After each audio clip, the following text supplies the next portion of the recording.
Hello friends, आपका हमारे YouTube channel learn deep में स्वागत है। आज हम लोग पॉलिटी के नए अध्याय जिसमें लोकसभा अध्यक्ष तथा इनसे रिलेटेड जितने भी वस्तुनिष्ठ प्रश्न हैं उन सभी का विस्तार पूर्वक हल देखेंगे तथा इनसे जितने भी क्वेश्चंस एग्जाम में पूछे जा सकते हैं उन सभी बिंदुओं पर चर्चा करेंगे। और इससे रिलेटेड अगर आप थ्योरी का क्लास देखना चाहते हैं तो आप प्ले लिस्ट में जाकर वहाँ से थ्योरी का क्लास देख सकते हैं। तो आइए पहला क्वेश्चन देखते हैं हम लोग। पहला क्वेश्चन है कि लोकसभा अध्यक्ष का चुनाव कौन करता है। ऑप्शन में है लोकसभा के सदस्य करते हैं, बी में है लोकसभा के निर्वाचित सदस्य करते हैं, सांसद के सदस्य करते हैं, उपरोक्त में से कोई नहीं करते। तो पहले ऑप्शन सी को हम लोग देखते हैं, सांसद के सदस्य। सांसद कहने का संबोधन हो रहा है कि सांसद में लोकसभा भी आ जाएंगे और राज्यसभा भी आ जाएंगे। तो लोकसभा अध्यक्ष का निर्वाचन है तो उसमें राज्यसभा की कोई भूमिका नहीं होगी, तो ऑप्शन सी गलत हो गया। ऑप्शन बी में आ जाइए लोकसभा के निर्वाचित सदस्य। अब आपको यह पता होना चाहिए कि लोकसभा में जो है निर्वाचित सदस्य तो आते ही आते हैं। तो आपके माइंड में लग रहा होगा यह प्रश्न बी नंबर तो सही होगा, क्योंकि जो लोकसभा के जितने भी सदस्य होते हैं वह जनता के द्वारा चुने हुए प्रतिनिधि आते हैं। लेकिन आपको यह भी पता होना चाहिए कि लोकसभा में जिस प्रकार से राज्यसभा में 12 सदस्य को राष्ट्रपति मनोनीत करता है, लोकसभा में 2 एग्लो इंडियन। तो इस कारण इस प्रश्न का ऑप्शन नंबर ए पर्याप्त है कि लोकसभा के सदस्य, जिसमें लोकसभा के सभी सदस्य आ जाएंगे। तो यही क्या करते हैं, लोकसभा का चुनाव करते हैं। तो क्या होता है कि आम चुनाव जैसे ही ख़त्म होता है लोकसभा के, तो सदन आम चुनाव के बाद जब सदन की पहली बैठक होती है तो उसी बैठक में से अपने में से किसी एक सदस्य को चुनकर उसके अपने में से किसी सदस्य को अध्यक्ष एवं उपाध्यक्ष निर्वाचित किया जाता है। तो ध्यान में रखेंगे, ऑप्शन नंबर ए सही होगा। नेक्स्ट देवदू में देखिए, लोकसभा के स्पीकर का निर्वाचन होता है। तो लोकसभा के स्पीकर, तो लोकसभा के स्पीकर कहने का मतलब हो गया, स्पीकर का हिंदी अर्थ होता ही है अध्यक्ष। तो लोकसभा के स्पीकर का निर्वाचन होता है संसद के सभी सदस्यों द्वारा, लोकसभा के सभी सदस्यों के द्वारा, प्रत्यक्ष रूप से जनता द्वारा, लोकसभा के बहुमत दल के सदस्यों के द्वारा। तो अभी हम लोगों ने देखा था कि जो लोकसभा का जो चुनाव होता है उस चुनाव में कौन भाग लेते हैं, लोकसभा के सदस्य भाग लेते हैं। तो वही हो गया, लोकसभा के स्पीकर का निर्वाचन कैसे होता है, तो लोकसभा के सदस्य होते हैं। तो ऑप्शन लोकसभा के सभी सदस्य, ऑप्शन नंबर ए को पहले देखिए, संसद के सभी सदस्य बिल्कुल नहीं, क्योंकि इसमें राज्यसभा नहीं आते। संसद में लोकसभा और राज्यसभा दोनों आ गया, तो इसमें राज्यसभा का कोई भूमिका नहीं होता। प्रत्यक्ष रूप से जनता के द्वारा, अब प्रत्यक्ष रूप से लोकसभा में जितने भी प्रतिनिधि आते हैं वो जनता के द्वारा ही चुने आते हैं, क्योंकि वह जनता का लोकप्रिय सदन होता है और निम्न सदन कहलाता है। तो वह हो जाएगा। अब सी और बी में देखिए, तो इस दोनों में से बी पर्याप्त होगा, क्योंकि आपको मालूम होगा ना कि जो लोकसभा में कुछ सदस्य जो होते हैं, कुछ क्या 2 सदस्य जो क्या होते हैं, राष्ट्रपति के द्वारा मनोनीत होते हैं, जो एंग्लो इंडियन होते हैं। हालांकि 104वां संविधान संशोधन के तहत उनको भी हटा दिया गया। तो ऑप्शन नंबर बी पर्याप्त होगा, और डी तो होगा नहीं, बहुमत दल के सदस्यों के द्वारा। ऐसा नहीं कि जिसकी सरकार है वही इसके चुनाव में भाग लेते हैं, जबकि संसद के जो सांसद नहीं, सदन के सभी सदस्य भाग लेते हैं। तीसरा है, लोकसभा के अस्थायी अध्यक्ष किसके द्वारा नियुक्त किया जाता है। तो लोकसभा के जो अस्थायी अध्यक्ष होते हैं वह किसके द्वारा, देखिए लोकसभा के अस्थायी अध्यक्ष होते हैं प्रोटेम स्पीकर होते हैं। क्या होता है, आप स्थिति को समझिए। जब आम चुनाव होता है तो आम चुनाव के बाद क्या होता है कि उस सदन को अस्थायी तौर पर चलाने के लिए या अस्थायी तौर पर राष्ट्रपति के द्वारा सबसे वरिष्ठतम जो सदन के सबसे वरिष्ठतम सदस्य होते हैं उनको क्या कर दिया जाता है, उनको नियुक्त कर दिया जाता है राष्ट्रपति के द्वारा। नियुक्त से अच्छा कहना होगा कि अध्यक्ष घोषित कर दिया जाता है, और वह अस्थायी तौर पर क्या करते हैं, वहाँ कार्य करते हैं जब तक कि अध्यक्ष एवं उपाध्यक्ष का निर्वाचन ना हो जाए। तो ऑप्शन देखिए, संबंधित सदन द्वारा, निर्वाचित निवर्तमान अध्यक्ष द्वारा, प्रधानमंत्री द्वारा, राष्ट्रपति द्वारा। तो जो अध्यक्ष तौर पर जो अध्यक्ष घोषित किए जाते हैं अस्थायी तौर पर, वह राष्ट्रपति के द्वारा किए जाते हैं, जो प्रोटेम स्पीकर के नाम से भी जाने जाते हैं। और यह परिस्थिति विधानसभा में भी होता है। नेक्स्ट क्वेश्चन देखिए 4 में, लोकसभा अध्यक्ष निम्नांकित में से किस रूप में शपथ लेते हैं। देखिए कौन सा रूप में लोकसभा अध्यक्ष शपथ लेते हैं, लोकसभा अध्यक्ष के रूप में लेते हैं, लोकसभा के आम सदस्य के रूप में लेते हैं, लोकसभा के वरिष्ठ सदस्य के रूप में लेते हैं, इनमें से कोई नहीं। तो इसका सही जवाब हो जाएगा, वह लोकसभा के आम सदस्य के रूप में लेते हैं। हालांकि जब वह लोकसभा अध्यक्ष बनते हैं तो अध्यक्ष बनने के उपलक्ष्य में उस पद के लिए कोई भी क्या है, शपथ का आवश्यकता नहीं है। जिस तरह से जो लोकसभा में आम सांसद होते हैं उन्हीं के भांति वह प्रोटेम स्पीकर, जो सांसद के जो भी सभी सांसद होते हैं जिनको शपथ दिलवाता है, वही आम सांसद की तरह वो शपथ लेते हैं। हालांकि लोकसभा अध्यक्ष बनने के उपरांत या बनने पर इसके कोई भी शपथ का प्रावधान नहीं है। तो यह हो जाएगा लोकसभा के आम सदस्य के रूप में। नेक्स्ट देखिए 5 में, लोकसभा अध्यक्ष के पद की शपथ कौन करता है, कौन कराता है। तो वह ऑप्शन में है राष्ट्रपति कराता है, बी में है सर्वोच्च न्यायालय के मुख्य न्यायाधीश कराता है, निवर्तमान लोक सभा अध्यक्ष कराता है, शपथ ग्रहण के आवश्यकता नहीं होती। कह रहा है लोकसभा अध्यक्ष को पद की शपथ ग्रहण कौन कराता है। तो आपको अभी हम लोगों ने चर्चा किया कि लोकसभा अध्यक्ष के पद की शपथ ग्रहण की व्यवस्था नहीं की गई। जो लोकसभा अध्यक्ष होते हैं वह आम सदन के सदस्यों की भांति ही, यानी सांसदों की भांति ही वो क्या करते हैं, प्रोटेम स्पीकर के द्वारा जो शपथ दिलाया जाता है वह आम सांसदों की तरह, आम लोकसभा सदस्य की तरह वो शपथ लेते हैं। लोकसभा अध्यक्ष बनने के उपरांत में या बनने के उपलक्ष्य में इसका कोई भी शपथ का प्रावधान नहीं है, तो शपथ ग्रहण की आवश्यकता नहीं होती है। ऑप्शन नंबर डी पर्याप्त होगा। नेक्स्ट देखिए 6 में, आम चुनाव के बाद आपातकालीन अध्यक्ष कौन होता है। आपातकालीन नहीं है, अल्पकालीन अध्यक्ष। तो अल्पकालीन यानी कुछ अवधि के लिए, कुछ अवधि कहने का मतलब वो अस्थायी तौर पे। तो अभी हम लोगों ने चर्चा किया कि जो आम चुनाव के बाद क्या होता है, वह राष्ट्रपति के द्वारा कोई भी अल्प अवधि के लिए अस्थायी तौर पर राष्ट्रपति के द्वारा जो क्या होते हैं, सदन के सबसे वरिष्ठतम सदस्य होते हैं, उनको राष्ट्रपति के द्वारा क्या कहता है, अस्थायी तौर पर अध्यक्ष घोषित कर दिया जाता है। वह कब तक रहते हैं, जब तक कि लोकसभा में अध्यक्ष उपाध्यक्ष का निर्वाचन ना हो जाए। और इनके 2 कार्य भी हैं। वो कार्य क्या है, पहला कार्य है सांसदों को शपथ दिलवाना, और दूसरा कार्य है कि अध्यक्ष एवं लोकसभा उपाध्यक्ष के चुनाव हो जाने तक सदन के कार्यवाही को संभालना। तो हो सकता है यह भी प्रश्न पूछ दिया जाए। तो ऑप्शन अब पढ़िए, लोकसभा द्वारा निर्वाचित किया जाता है, भारत के राष्ट्रपति द्वारा निर्वाचित किया जाता है। हाँ, लोकसभा के द्वारा तो नहीं, लेकिन लोकसभा के सदस्य होते हैं। भारत के राष्ट्रपति द्वारा नियुक्त किए जाते हैं, उच्चतम न्यायालय द्वारा मुख्य न्यायाधीश, लोकसभा के ज्येष्ठतम सदस्य। अब बताइए ऑप्शन नंबर 1 लोकसभा के द्वारा तो अल्पकालीन अध्यक्ष का कोई चर्चा ही नहीं है। ऑप्शन नंबर सी उच्चतम न्यायालय का कोई चर्चा नहीं, बच गया ऑप्शन बी और डी। बी में कह रहा भारत के राष्ट्रपति, अभी हमने बताया कि क्या है, भारत के राष्ट्रपति के द्वारा जो सदन के सबसे वरिष्ठ होते हैं उनको घोषित कर दिया जाता है। तो अब दोनों ऑप्शन में है, तो आपके माइंड में लग रहा होगा बी भी सही होगा, लेकिन बी के साथ साथ में डी है। अब दोनों को पढ़िए। डी में है कि लोकसभा का ज्येष्ठतम सदस्य, तो सबसे पहला प्राथमिकता क्या है कि जो लोकसभा के वरिष्ठतम सदस्य होंगे वही घोषित किए जाएंगे, चाहे वो कोई हो।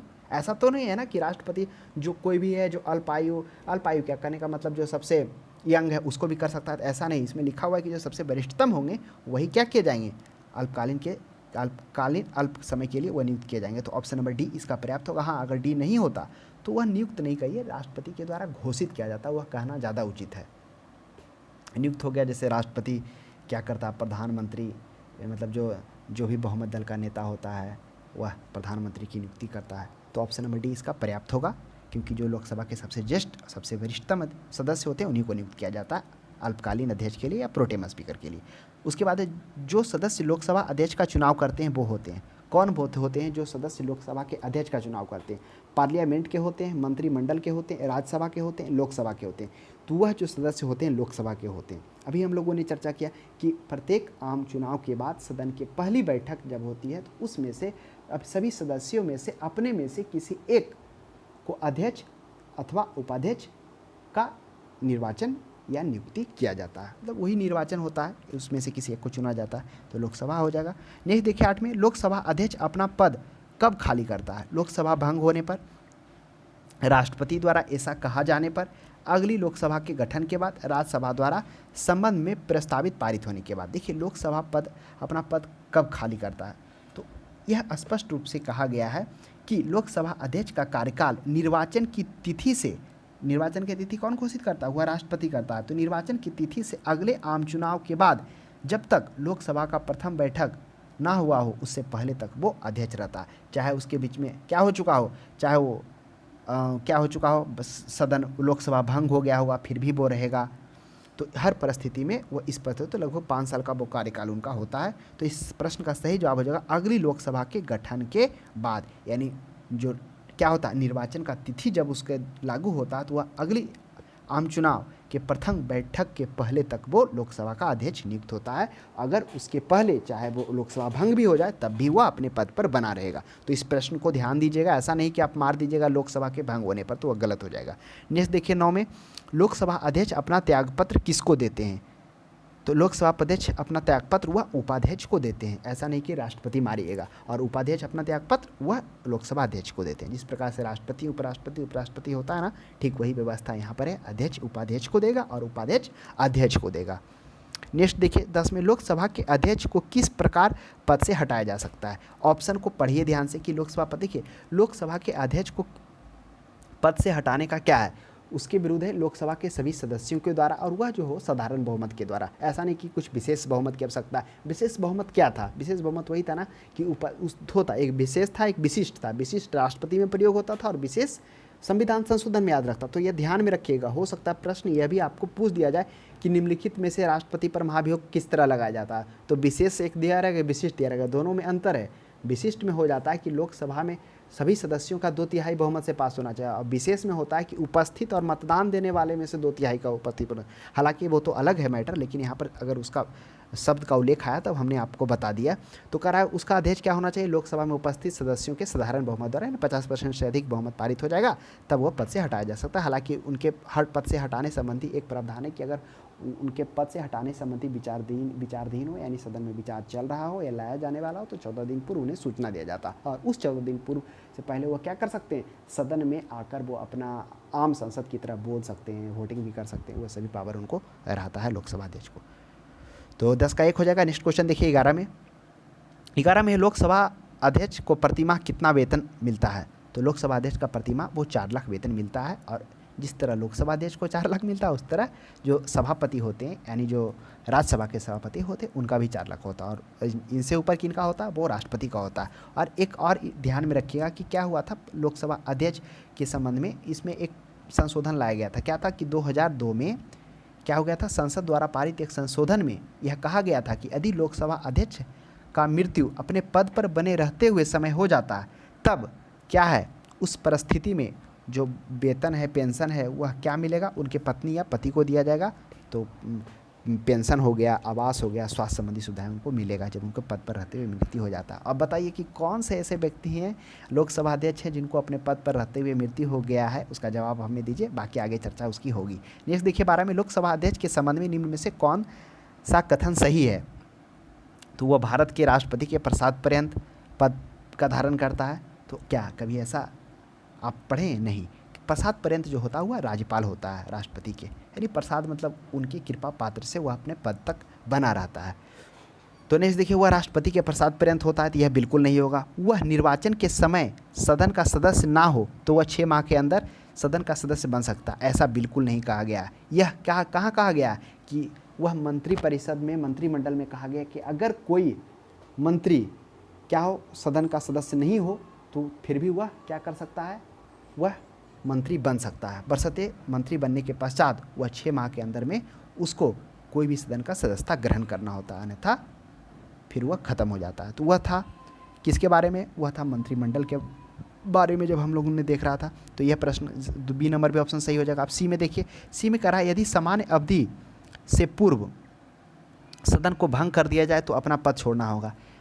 तो क्या ऐसा था? अभी इसकी पहले चर्चा हम लोगों ने की कि लोकसभा अध्यक्ष का जो कार्यकाल होता है, जिस समय तिथि, जब निर्वाचन का तिथि लागू होता, उसके बाद से लेकर अगले आम चुनाव के प्रथम बैठक से पहले तक उसका कार्यकाल होता है। चाहे उसके बीच में लोकसभा भंग हो जाए या कुछ भी हो जाए, तो वह अपने पद पर बने रहेंगे। तो यह भी गलत हो जाएगा कि पूर्व सदन भंग हो जाने पर उसे अपना पद छोड़ना पड़ेगा, ऐसा नहीं है। ऑप्शन डी में पढ़िए, वह त्यागपत्र देना चाहे तो अपना त्यागपत्र लोकसभा उपाध्यक्ष को देना होगा। तो यह सही है कि अगर वो अपना त्यागपत्र देना चाह रहे हो तो वो लोकसभा उपाध्यक्ष को दे सकते हैं। तो इस चारों ऑप्शंस में से ऑप्शन नंबर डी पर्याप्त है, और बाकी तीनों का भी हम लोगों ने विश्लेषण देख लिया। नेक्स्ट देखिए 13 में निर्णायक मत देने का अधिकार है। निर्णायक मत क्या होता है? अभी हम लोगों ने देखा था कि किसी विधेयक अथवा विषय पर मत विभाजन की स्थिति में अध्यक्ष समानता मत नहीं देता है। मतलब कोई भी विधेयक हो अथवा विषय हो, उस मत पर अगर वोटिंग हो रहा तो उस वोटिंग में जो अध्यक्ष का है वो मतलब उपस्थित नहीं हो सकता, वो भाग लेने का अधिकार नहीं। लेकिन अगर वह मत क्या हो जाए? टाई हो जाए। टाई कहने का मतलब बराबर हो जाए, तब उस संबंध में निर्णायक मत देने का अधिकार लोकसभा अध्यक्ष को है। तो निर्णायक मत हो जाएगा लोकसभा अध्यक्ष। नेक्स्ट देखिए 14 में लोकसभा के अध्यक्ष को सामान्य परिस्थितियों में मत देने का अधिकार नहीं है।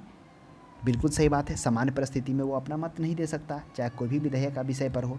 लेकिन अगर क्या हो, दोनों पक्षों में मत समान हो जाए, तब उस विषय में वो अपना वोट डाल सकते हैं। तो देखिए केवल टाई होने पर, टाई मतलब दोनों तरफ मत बराबर हो गया हो, उस परिस्थिति में तो ऑप्शन नंबर बी इसका पर्याप्त हो जाएगा। अगर सी को देखते हैं, सांसद के अन्य सदस्य की भांति मत देने का अधिकार, वह नहीं, लोकसभा अध्यक्ष को यह आम अधिकार नहीं है। डी में संसद के सत्र में केवल एक बार मत देने का, ऐसा भी कहीं क्या किया गया है, विशेष रूप से उल्लेख नहीं है कि केवल एक बार मत दिया जाएगा, तो 20 सही हो जाएगा। नेक्स्ट देखिए 15 में करा है लोकसभा का अध्यक्ष किसको संबोधित लेख द्वारा अपना पद त्याग कर सकता है। तो हम लोगों ने देखा था कि लोकसभा अध्यक्ष अगर अपना संबोधित लेख द्वारा त्याग पर देना चाह रहे हैं तो वह लोकसभा उपाध्यक्ष को देंगे। अगर लोकसभा अध्यक्ष अपना संबोधित लेख द्वारा पद त्याग कर सकेगा तो वह राष्ट्रपति अध्यक्ष को देगा। तो ऑप्शन नंबर डी पर्याप्त हो जाएगा। 16 में देखिए, यदि लोकसभा के अध्यक्ष एवं उपाध्यक्ष दोनों के पद रिक्त हों तो सदन की बैठक में अध्यक्षता कौन करेगा। देखिए यह प्रश्न है जो, इस कॉन्सेप्ट को पहले ध्यान से समझिएगा।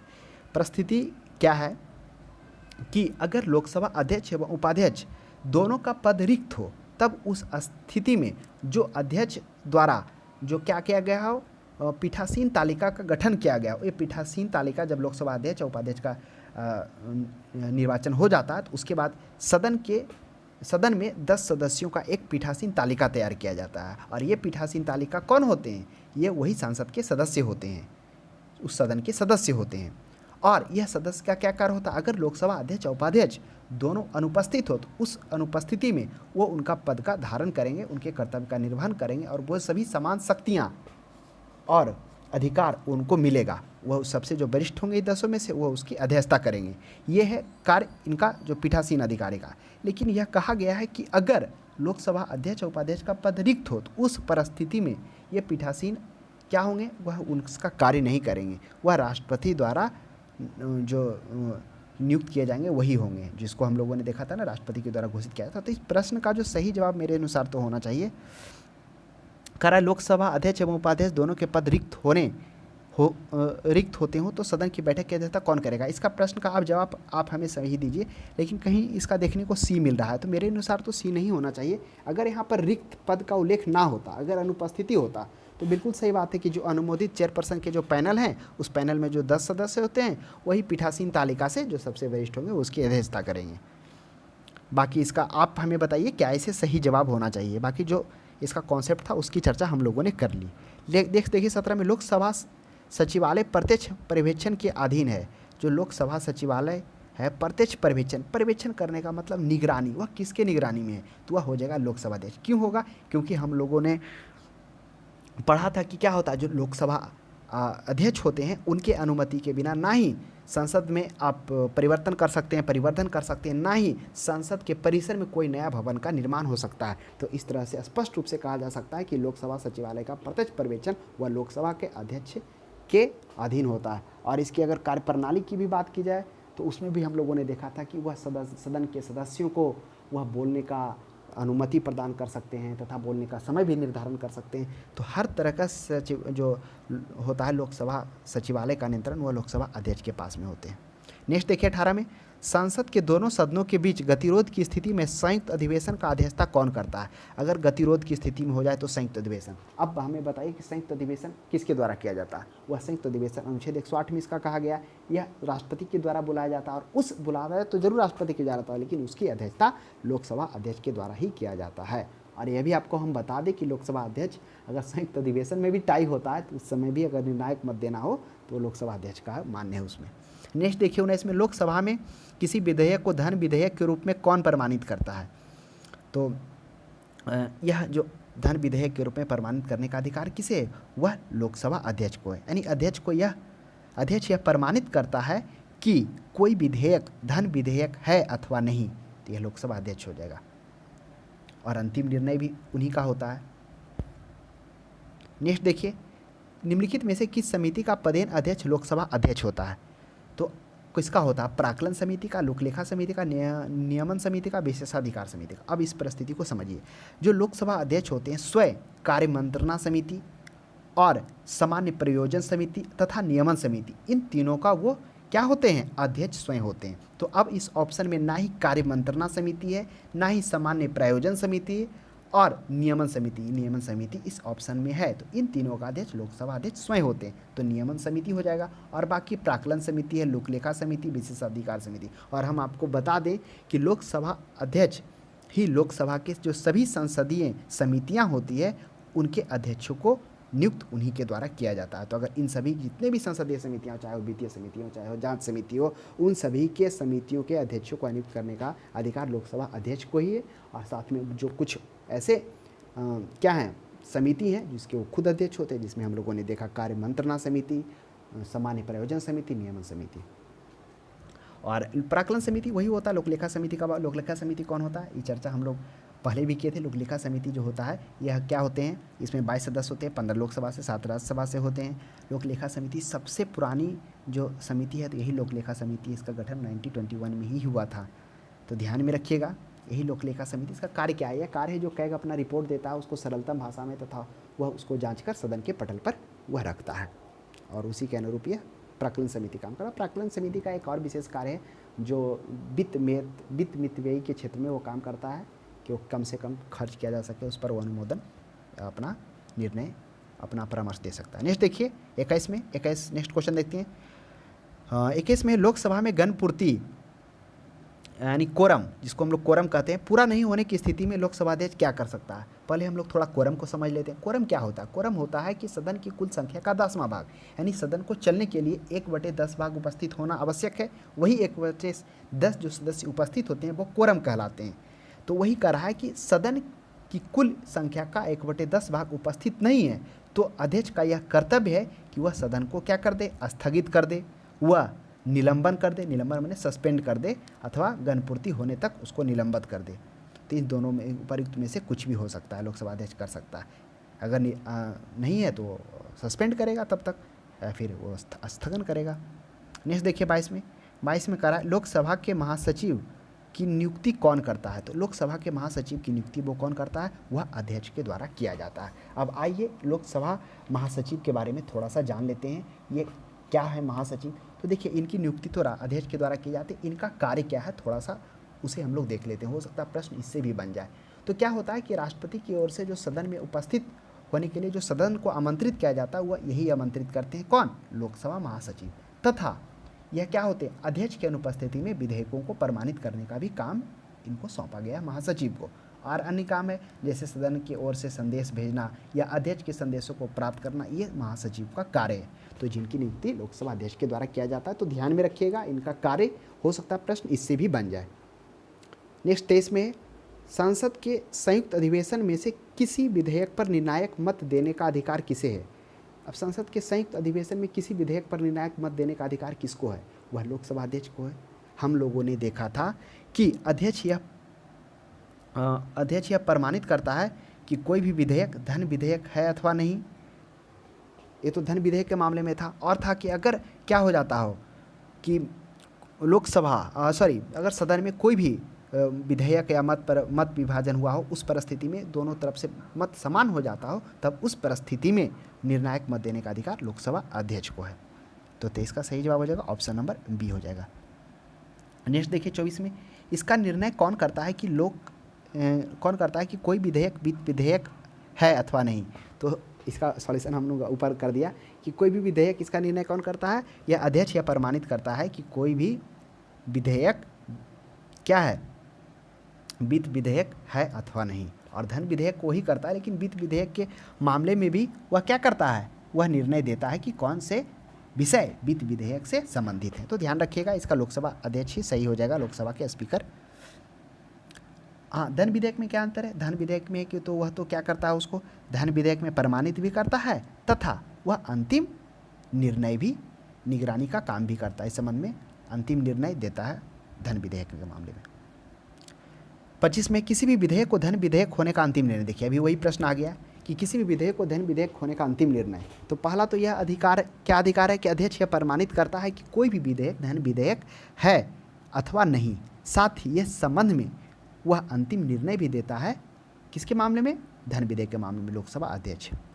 नेक्स्ट देखा जाए, और वित्त विधेयक भी आ गया था, तो वित्त विधेयक के मामले में भी पूछ दिया जाए तो उसका प्रश्न लोकसभा अध्यक्ष मानिएगा, है ना। उसमें क्या था कि इस संबंध में अध्यक्ष यह प्रमाणित करता है कि कोई भी विधेयक धन विधेयक है अथवा नहीं। वो तो धन विधेयक था, और उस संबंध में क्या था, मतलब उस संबंध में वह बताता था कि कोई भी विधेयक कौन वित्त विधेयक है अथवा नहीं, उस विषय को वित्तीय विषय, कौन सा विषय वित्तीय विधेयक से संबंधित है वह भी वो प्रमाणित करता है। नेक्स्ट देखिए 26 में लोकसभा का सचिवालय किसके प्रत्यक्ष पर्यवेक्षण एवं नियंत्रण में कार्य करता है। पर्यवेक्षण का मतलब होता है निगरानी करना, किसके निगरानी में होता है। तो अभी हम लोगों ने देखा था प्रत्यक्ष पर्यवेक्षण और नियंत्रण। अगर प्रत्यक्ष पर्यवेक्षण की बात की जाए तो वह लोकसभा अध्यक्ष के मामले में होता है। कैसे? जैसे हम लोगों ने देखा था कि अगर लोकसभा अगर क्या हो मतलब ये लोकसभा अध्यक्ष की अनुमति के बिना ना ही क्या किया जा सकता हो, लोकसभा के परिसर में नए भवन का निर्माण किया जा सकता, ना ही उसका परिवर्तन या परिवर्धन किया जा सकता हो। और नियंत्रण के मामले में हम लोगों ने देखा था वह सांसदों को क्या करता है, वह बोलने की अनुमति तथा बोलने का समय निर्धारण करता है। तो ये सभी जो कार्य है वह लोकसभा के पर्यवेक्षण व नियंत्रण का कार्य लोकसभा अध्यक्ष के द्वारा ही किया जाता है।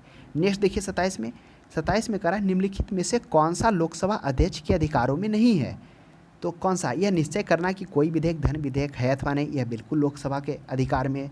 बी में पढ़िए सदन की कार्यवाही एवं प्रक्रियाओं को कार्य का संचालन करना, बिल्कुल सही बात है। कार्यवाही तथा प्रक्रियाओं को संचालन करने में सदन का कार्य है, ये किन का काम है? अध्यक्ष का काम है। कैसे?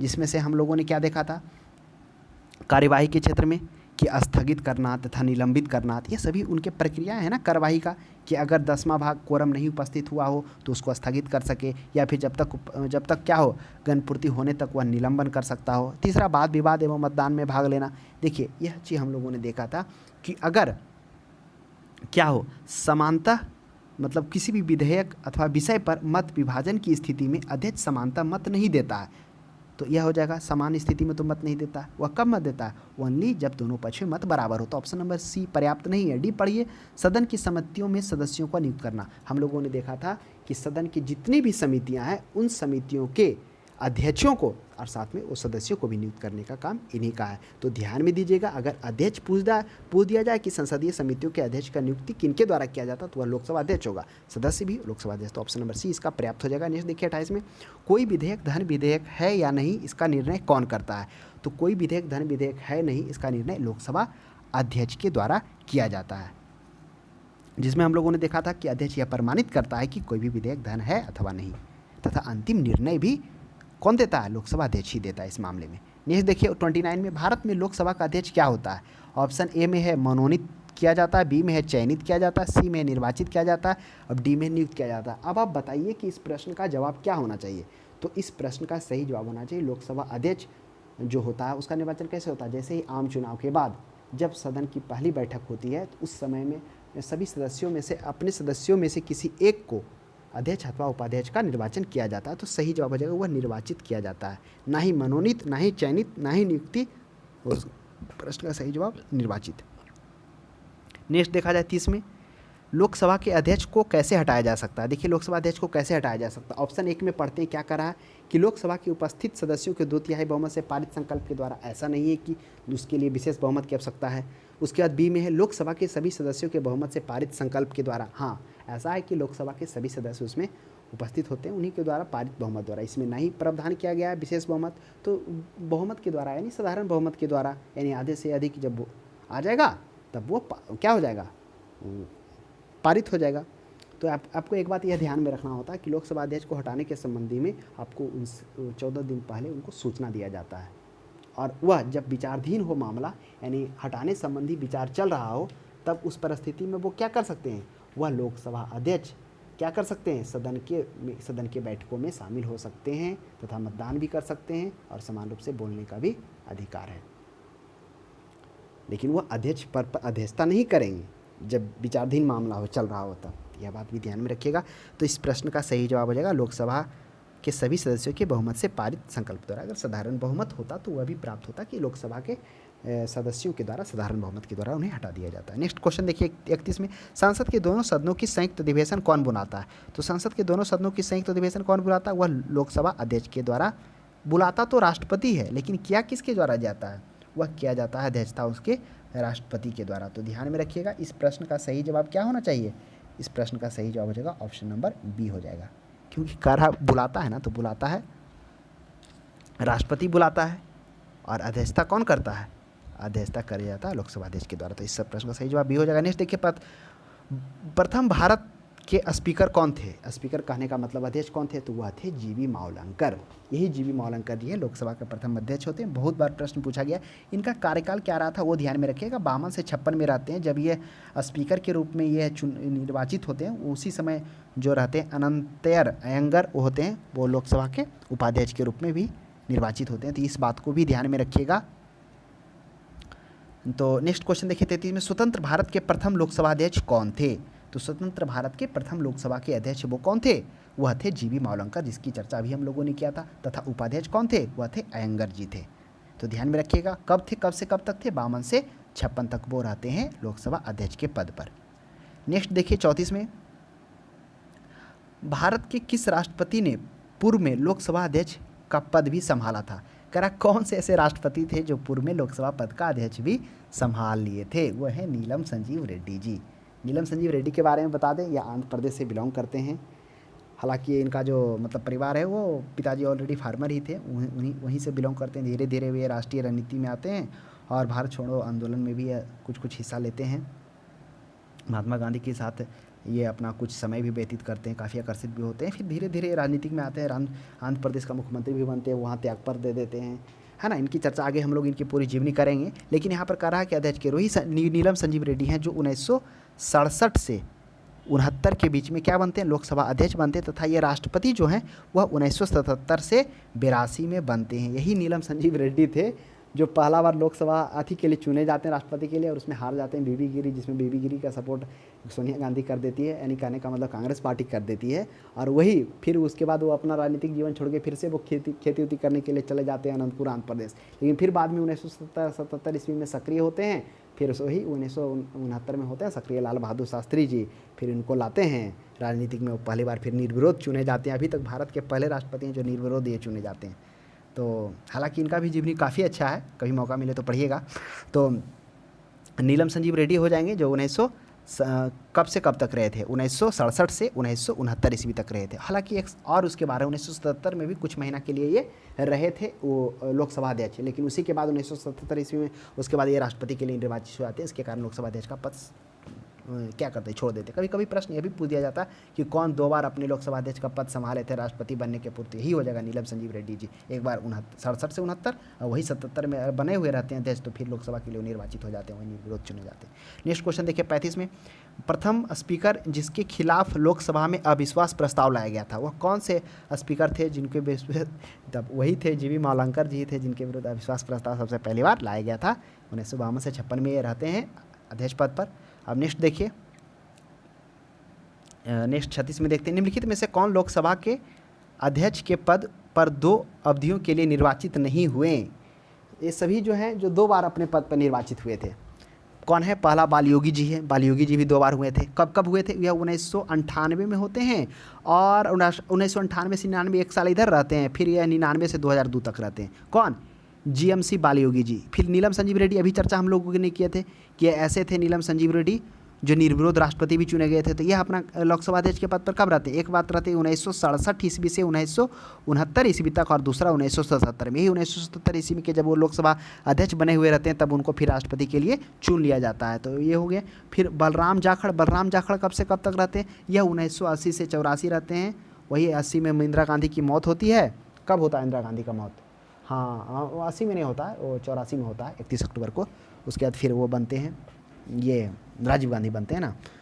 तो बालम जाखड़े 80 से 84 के बीच रहता है। फिर उसके बाद 85 से 89 तक बेलम जाखड़े रखता है। लेकिन बलीराम सिर्फ एक बार होते हैं अपने पद पर, वो 76 से 67 में, 1976 से 67 में। तो इस प्रश्न का सही जवाब हो जाएगा बलीराम भगत। नेक्स्ट क्वेश्चन देखिएगा 37 में, लोकसभा के पिता के रूप में किसे जाने जाते हैं? देखिए लोकसभा के पिता के रूप में वही जाने जाते हैं जो लोकसभा के पहले क्या बने थे? अध्यक्ष बने थे। वही जीवी मावलंकर जी हो जाएंगे जिनको लोकसभा के अध्यक्ष के रूप में जाना जाता है, पिता के रूप में जाना जाता है। नेक्स्ट देखिए 38 में, ब्रिटिश परंपराओं के अनुरूप किस लोकसभा अध्यक्ष ने सर्वप्रथम अपने दल की सदस्यता त्याग दी थी? वह कौन व्यक्ति थे जिसने अपने मतलब ब्रिटिश सदस्यता के अनुरूप अपने सदस्य अपने दल की सदस्यता को त्याग दिए थे? तो वह सही जवाब उसका हो जाएगा नीलम संजीव रेड्डी जी होते हैं। यही नीलम संजीव रेड्डी जी होते हैं जो क्या करते हैं? सर्वप्रथम अपने दल की सदस्यता को त्याग कर देते हैं और ये अपने अध्यक्ष पद पर कौन कौन बने रहते हैं, कब का 67 से 69, दूसरा 77, वही 77 में जब बने हुए रहते हैं तब वह निर्विरोध राष्ट्रपति के लिए चुने जाते हैं। फिर 39 में देखिएगा लोकसभा के प्रथम उपाध्यक्ष कौन थे। तो लोकसभा के प्रथम उपाध्यक्ष जब जीबी मावलंकर जी अध्यक्ष पद पर चुने जाते हैं, उसी समय अनंत सैनम अयंकर जो होते हैं वह क्या होते हैं, उपाध्यक्ष के पद पर चुने जाते हैं। तो दोनों प्रश्न को ध्यान में रखिएगा कि लोकसभा के पिता के रूप में भी उन्हें संबोधन किया जाता, इसलिए किया जाता क्योंकि वह पहले थे, जीबी मावलंकर जी थे जो चुने गए थे अध्यक्ष पद पर, जिन्होंने 52 से 56 तक अपना कार्यभार को संभाला, और इसी के कारण उनको क्या कहा जाता है, लोकसभा के पिता के रूप में भी जाना जाता है। नेक्स्ट देखिए 40 में, निम्नलिखित में से कौन लोकसभा के अध्यक्ष कभी नहीं रहे थे। अब बताइए कभी नहीं रहे हैं। बलीराम भगत, चर्चा हम लोग अभी किए थे, जो मात्र एक बार बनते हैं, 1976 से 67 रहते हैं। के सुंदरम, चलिए इसकी चर्चा बाद में करते हैं। जी एस ढिल्लो एक होते हैं। उसके बाद हुकुम सिंह, ये सभी हैं जो अध्यक्ष पद पर रहे हैं, लेकिन जो कौन है, के सुंदरम, यह कभी भी अध्यक्ष पद पर नहीं रहे हैं। तो ध्यान में देखिए रखिएगा ये प्रश्न को। हाँ, जीबी ढिल्लो कौन थे वो ध्यान में नहीं आ रहा कि उनका कार्यकाल कब से कब तक रहा था जीबी ढिल्लो का। एक हुकुम सिंह का भी आप एक बार देख लीजिएगा इनका कार्यकाल। नेक्स्ट देखिए 41 में कह रहा है निम्नलिखित लोकसभा अध्यक्षों में से किसका कार्यकाल सबसे लंबा रहा है। अब कह रहा है कि लोकसभा अध्यक्ष में से किसका कार्यकाल, नीलम संजीव रेड्डी की अगर बात की जाए तो इनका तो हमें याद ही हो गया कि 1967 से 69 के बीच में रहते हैं, फिर 77 में बनते हैं, 2 साल इधर, 1 साल नहीं उधर, 4-5 महीने का, ये मार्च में होता है, उसके बाद जून जुलाई में फिर वो राष्ट्रपति के लिए आ जाते हैं। फिर बलीराम भगत का क्या था, इनका थोड़ा अच्छा था। बलीराम भगत के बारे में हम लोगों ने देखा था, बलराम भगत तो एक ही बार रहते हैं ना। हाँ, बलराम भगत तो 1976 से 70 रहते हैं। वो बलराम जाखड़ होते हैं। बलराम जाखड़ का देखिए कार्यकाल क्या होता है, यह लोकसभा अध्यक्ष पर 80 से 84 रहते हैं, 4 साल इधर रहते हैं, फिर 85 से लेकर 89 तक रहते हैं, 5 साल इधर। तो सबसे ज़्यादा कार्यकाल बलराम जाखड़ का रहता है, 80 से 84 और 85 से 89 तक। पीएम संगमा की ज़्यादा नहीं रहता है, वो 76 से 77 ही इनका रहता है, 1 साल के आसपास। ये देखिए 42 में, अपने पद पर रहते हुए दिवंगत होने वाले प्रथम लोकसभा अध्यक्ष। दिवंगत होने का मतलब वह क्या कर चुके, स्वर्गवास उनका हो चुका हो अपने पद पर। तो यही अभी उसकी चर्चा हम लोग पहले क्वेश्चन पूछे थे ना कि बताइए वह कौन से ऐसे अध्यक्ष पद थे जो अपने पद पर रहते हुए वो स्वर्गवास हो गया उनका। तो कौन होंगे, वही होंगे GMC बालयोगी जी थे जो अपने पद पर रहते हुए इनका क्या हो चुका था, मृत्यु हो गया था। तो ध्यान में रखिएगा GM बालयोगी जी कब से कब तक रहते हैं, 1999 से 2002 तक यह रहते हैं। और यही मरते हैं ना, तब वो विधेयक आता है, संशोधन किया जाता है 2002 में कि अगर कोई अध्यक्ष अपने पद पर रहते हुए उनका मृत्यु हो जाता है, तब उनका जो पेंशन है उनका पति पत्नी तथा आवास तथा स्वास्थ्य संबंधी सुविधाएं प्राप्त होगा, वही संशोधन किया जाता है। क्लियर। तो याद रखिएगा, अगर प्रश्न ये भी पूछ दिया जाए कब से पेंशन संबंधी व्यवस्था, स्वास्थ्य आवास संबंधी व्यवस्था किए गए, तब हो जाएगा 2002 के संशोधन के अधिनियम के तहत। नेक्स्ट देखिए 43 में, यदि लोकसभा में मत विभाजन के दौरान पक्ष और विपक्ष में बराबर मत पड़ते हैं तो इस स्थिति में कौन निर्णायक मत देता है। तो वह स्थिति में निर्णायक मत देने का क्या है, वह है लोकसभा अध्यक्ष को। कहते लोकसभा अध्यक्ष यदि दोनों पक्षों में मत समान हो तो वह निर्णायक मत का प्रयोग कर सकता है, लेकिन सामान्यतः वह किसी विधेयक अथवा विषय पर सामान्य मत विभाजन में वो बहुमत नहीं दे सकता लोकसभा अध्यक्ष, लेकिन जब टाई हो जाए तब दे सकता है। तो लोकसभा अध्यक्ष इस परिस्थिति में निर्णायक मत दे सकते हैं, ऑप्शन नंबर डी। 44 में देखिए, 44 में कह रहा है लोकसभा का अध्यक्ष सदन में विधेयक या संकल्प पारित होने की प्रक्रिया के दौरान क्या मतदान करता है।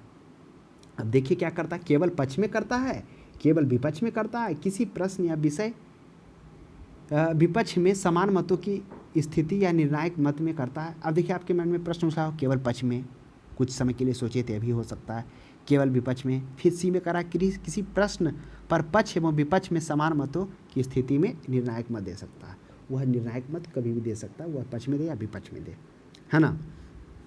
तो इस बात को ध्यान में रखिएगा। और समानता अगर किसी विषय या विधेयक पर मत देने का, मत विभाजन का बात हो तो उसमें वो मत नहीं देता, सिर्फ टाई होने पर उस परिस्थिति में वो निर्णायक मत दे सकता।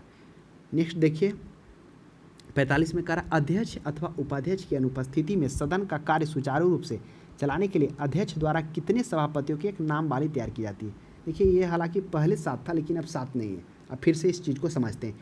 क्या है कि जब अध्यक्ष तथा उपाध्यक्ष की अनुपस्थिति में उसका जो कार्य का संचालन है वह क्या करेगा, जो पीठासीन तालिका तैयार की गई है वह उनके वरिष्ठ जो होंगे वह उसकी अध्यक्षता करेंगे। यह कैसे तैयार होते हैं, तो जब अध्यक्ष एवं उपाध्यक्ष का निर्वाचन हो जाता, उसके बाद सदन के सदस्यों में से किसी सदस्य मतलब जो भी सदस्य होते हैं उसमें से 10 सदस्यों का एक पीठासीन तालिका तैयार किया जाता है और वही पीठासीन तालिका अध्यक्ष एवं उपाध्यक्ष की अनुपस्थिति में उस सदन का कार्यभार संभालता है तथा वे सभी शक्तियां उसको प्राप्त होते हैं, सभी शक्तियां हो गया और अधिकार उसको प्राप्त होता है जब वह उनके कार्य पर होता है। अगर वह रिक्त हो तब उस परिस्थिति में पीठासीन का अधिकारी नहीं करेगा, वह कब करेगा? राष्ट्रपति द्वारा नियुक्त कोई व्यक्ति ही उसका अध्यक्षता करेगा। तो यह ध्यान में रखिएगा। तो वह जो 10 है, 7 नहीं है, इधर 10 है और लोकसभा में 6 है शायद, सॉरी राज्यसभा में 10 पीठासीन तालिकाएं हैं जो तैयार किया जाता है। वो कितना तैयार किया जाता है? वह 10 तैयार किया जाता है। नेक्स्ट क्वेश्चन देखिए 47 में कह रहा है लोकसभा में अध्यक्ष पद की स्थिति निम्न में से किसके समान है? लोकसभा में अध्यक्ष पद की स्थिति किसके समान है? इंग्लैंड के हाउस ऑफ कॉमन्स के अध्यक्ष की तरह है। अब देखिए दोनों ऑप्शन वही दे दिया है, कुछ और देना चाहिए। इंग्लैंड के हाउस ऑफ आने अलग है, इंग्लैंड के हाउस ऑफ लॉर्ड के अध्यक्ष की तरह है, रूस के ड्यूमा की तरह है, रूस के संसद को ड्यूमा कहा जाता है, यूएसए के सीनेट के अध्यक्ष की तरह है। इसका प्रश्न का सही जवाब होगा लोकसभा अध्यक्ष की स्थिति है वह इंग्लैंड के हाउस ऑफ कॉमन्स के अध्यक्ष की तरह है। हालांकि जो England of house of Commons के जो अध्यक्ष होते हैं वह क्या होते हैं? वह स्पीकर जो होता है कोई निर्दलीय व्यक्ति होता है, लेकिन जो भारत में होता है वह दलीय सदस्य का त्याग नहीं करता है। यह भी ध्यान में रखिएगा। तो ऑप्शन नंबर इसका क्या हो जाएगा? इंग्लैंड में हाउस ऑफ कॉमन्स के अध्यक्ष की तरह है। नेक्स्ट देखिए 47 में लोकसभा में विपक्ष किसी दल के नेता के रूप में समानता किसके द्वारा दी जाती है? कह रहा किसी विपक्ष के किसी दल के नेता के रूप में मान्यता किसके द्वारा दिया जाता है? वह मान्यता कौन देता है? राष्ट्रपति देता है, उपराष्ट्रपति देता है कि लोकसभा अध्यक्ष? तो यह जो मान्यता है लोकसभा में विपक्षी दल का वह लोकसभा अध्यक्ष देता है। और आपको यह मालूम होना चाहिए कि लोकसभा में विपक्ष दल के लिए जो नेता हुआ वह कितना वोटिंग होना हुआ? 1/10% वोटिंग आना आवश्यक है, वही क्या होता है? विपक्ष के लिए चुना जाता है। नेक्स्ट 48 में देखिए 48 में कहा राष्ट्रमंडल अध्यक्षों के सम्मेलन का पदेन महासचिव होता है। जो राष्ट्रमंडल अध्यक्षों के सम्मेलन का पदेन महासचिव कौन होता है? लोकसभा अध्यक्ष होता है, लोकसभा उपाध्यक्ष होता है, सभापति तालिका का वरिष्ठ सदस्य होता है, लोकसभा महासचिव होता है। तो देखिए इस मामले में क्या कहा गया? देखिए राष्ट्रमंडल कहने का मतलब वो सभी जिन पर क्या किया हो, अंग्रेज अपना उपनिवेश रहा हो, वो सभी राष्ट्रमंडल कहलाएं। तो इस चीज़ के विषय में थोड़ा सा समझिएगा क्या करा। लोकसभा अध्यक्ष राज्यसभा के सभापति से परामर्श करके विदेश भेजे जाने वाले विभिन्न भारतीय संसदीय शिष्टमंडल के सदस्यों को नामित करता है। कौन करता है नामित? ये लोकसभा अध्यक्ष। किसके परामर्श से? राज्यसभा के सभापति से परामर्श करके। उसके बाद प्राय लोकसभा अध्यक्ष स्वयं ही शिष्टमंडलों का नेतृत्व भी करता है। तो वही करा लोकसभा राष्ट्रमंडलों के अध्यक्ष के सम्मेलन के पदेन महासचिव कौन होता है? वह होता है लोकसभा अध्यक्ष ही होता है। उसके पदासीन सदस्य तथा उसका नेतृत्व भी वही करता है। ये देखिए लोकसभा अध्यक्ष अपना इस्तीफा भेज सकता है। तो लोकसभा अध्यक्ष अपना इस्तीफा किसको भेज सकता है? यह प्रश्न तो 2-3 बार आ गया है। वह लोकसभा उपाध्यक्ष को भेज सकता है। नेक्स्ट देखिए 50 में करा निम्नलिखित में से कौन प्रथम जनजातीय लोकसभा अध्यक्ष थे? अब देखिए प्रथम जनजातीय लोकसभा है, तो प्रथम जनजातीय लोकसभा अध्यक्ष कौन थे? वह थे P.S. संगमा। अब आप बताइए P.S. संगमा उनका कार्यकाल कब से कब तक रहता है? यह उनका जो कार्यकाल होता है PM संगमा का वह 1996 से 1998 की भी 2 साल का रहता है। ध्यान में रखेंगे पहले मेघालय के मुख्यमंत्री थे। मुख्यमंत्री के रूप में यह लगभग 8 बार लोकसभा के सदस्य भी रह चुके हैं। इनका कार्यकाल 47 में जन्म हुआ और 2016 में ये मृत्यु भी हो गया इनका। इनको मरने के बाद शायद पद्म भूषण भी मिला था। नेक्स्ट देखिएगा क्वेश्चन। उसके बाद जीवी मावलंकर तो चर्चा हो ही गया, फिर GMC बालयोगी की भी चर्चा हो ही गई। नेक्स्ट देखिए 51 में कह रहा है कि भारतीय संसद की लोकसभा समिति के अध्यक्ष कौन मनोनीत करता है? भारतीय संसद की लोक समिति के अध्यक्ष, अब लोक समिति के अध्यक्ष को कौन मनोनीत करता है? अब इस प्रश्न को फिर से आपको समझना होगा कि भारतीय संसद के लोक समिति के अध्यक्ष को नियुक्ति लोकसभा अध्यक्ष करता तथा और जितनी भी जो क्या है संसदीय समितियां हैं उन सभी संसदीय समितियों के अध्यक्ष को भी नियुक्त करने का अधिकार लोकसभा अध्यक्ष को ही है। अगर लोक समिति की जगह पे कुछ और आ जाता, चाहे प्राक्कलन समिति आ जाता, चाहे लोकलेखा समिति, कोई भी संसदीय समितियां, चाहे वो वित्तीय समितियां हो, चाहे वो जांच समितियां हो, उन सभी अध्यक्षों को मनोनीत करने का ये मनोनीत है ना, वो अध्यक्ष को नियुक्त करने का भी अधिकार लोकसभा अध्यक्ष को है। तो लोक समिति के अध्यक्ष को मनोनीत कौन करता है? तो ध्यान में रखिएगा लोक समिति के अध्यक्ष को मनोनीत करने का अधिकार किसको है? वह लोकसभा अध्यक्ष को है। अगर पूछ दिया जाता अन्य संसदीय समितियां के अध्यक्ष को नियुक्त करने का, तो नियुक्ति भी लोकसभा अध्यक्ष करता है तथा मनोनीत भी वही करता है। तो मनोनीत तो सिर्फ लोक समिति के अध्यक्ष को किया जाता है। नेक्स्ट देखिए, मनोनीत समझ रहे हैं ना, जिसमें निर्वाचन नहीं होता है और डायरेक्ट उनको मतलब जो भी प्रावधान होता है या तो राष्ट्रपति के द्वारा जिसमें प्रावधान होता है, राष्ट्रपति के द्वारा जिसमें अध्यक्ष के द्वारा होता है, अध्यक्ष के द्वारा। नेक्स्ट देखिए 52 में लोकसभा अध्यक्ष को उसके कार्यकाल की समाप्ति के पूर्व पद से हटाया जा सकता है। कह रहा है लोकसभा अध्यक्ष को उसके कार्यकाल की समाप्ति के पूर्व पद से कब हटाया जा सकता है। तो देखिए लोकसभा अध्यक्ष को कार्यकाल की समाप्ति से पूर्व एक विशेष कंडीशन में तभी हटाया जा सकता है जब अविश्वास प्रस्ताव पारित हो जाए उसके विरुद्ध।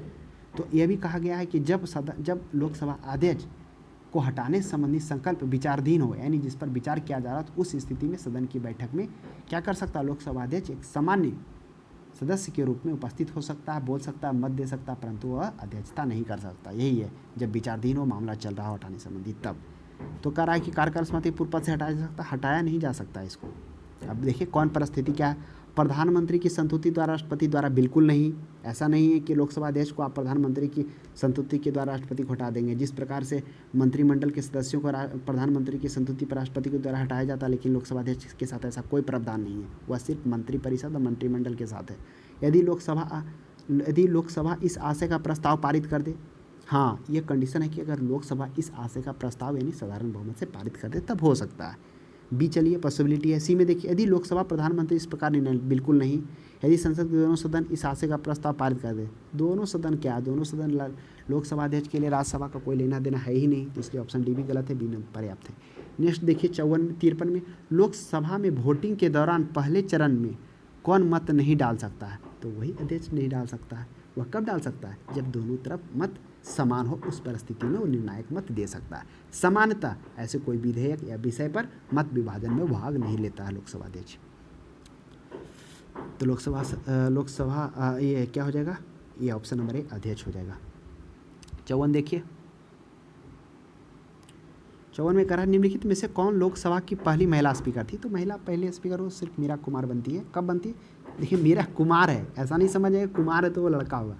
यही महिला रहते हैं जो 2009 से 2014 के बीच में रहती है। मीरा कुमार पहली बनती है।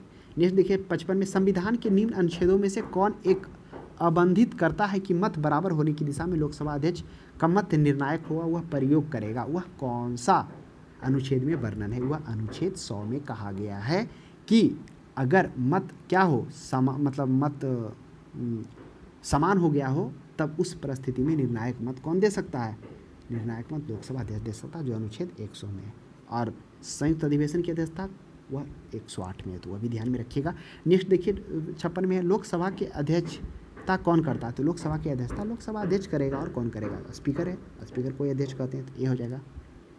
57 में लोकसभा का अध्यक्ष क्या है, राष्ट्रपति द्वारा मनोनीत किया जाता है, प्रधानमंत्री द्वारा मनोनीत किया जाता है, उपराष्ट्रपति द्वारा मनोनीत किया जाता है, इनमें से कोई नहीं। आपको मालूम होगा ना कि जो लोकसभा अध्यक्ष है उनका मनोनीत नहीं किया जाता है, उनका निर्वाचन होता है। कौन परिस्थिति में होता है, जब आम चुनाव के बाद जब सदन की पहली बैठक होती है तो उस बैठक में सदन के सदस्यों के द्वारा अपने में से किसी एक को अध्यक्ष एवं उपाध्यक्ष पद का निर्वाचन किया जाता है। यही इसका लोकसभा अध्यक्ष के चुने जाने का प्रावधान है। तो इस तरह से इसका सही जवाब हो जाएगा ऑप्शन नंबर डी। तो इस तरह से हम लोगों ने लोकसभा के अध्यक्ष से रिलेटेड जितने भी प्रश्न था, उनसे जितने भी एग्जाम में प्रश्न पूछे जा सकते हैं, जो भी प्रश्न बन सकते हैं, उन सभी बिंदुओं पर हम लोगों ने चर्चा किया तथा विस्तारपूर्वक हल देखा। तो आज के लिए इतना ही। अगर इससे रिलेटेड कुछ प्रश्न या क्यूरी हो तो कमेंट बॉक्स में अपना कमेंट दे सकते हैं। तब तक को हमारे क्लास को देखने के लिए धन्यवाद।